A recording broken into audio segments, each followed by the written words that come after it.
Həzrət Ayətullah Şeyx Əhməd Lənkərani, Molla Abdullah oğlu, Qafqazın tanınmış alimlərindən və yüksək dini məqamlı şəxsiyyətlərindən biri idi. O, 1887-ci ildə Cəlilabad şəhərində dünyaya gəlmişdir.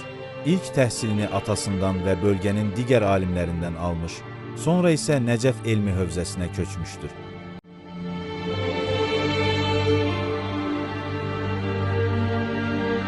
Orada Həzrət Ayətullah Seyyid Məhəmməd Kazım Təbatəbai Yəzdi, Axund Molla Məhəmməd Kazım Xorasani və Şəriət İsfahani kimi böyük alimlərdən dərs almışdır.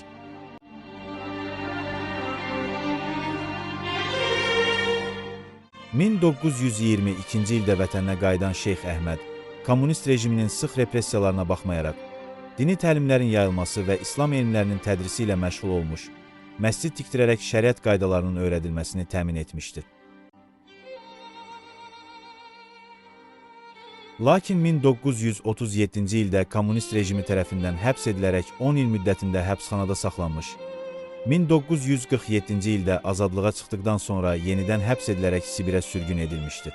Ondan sonra onun haqqında heç bir məlumat əldə olunmamışdır.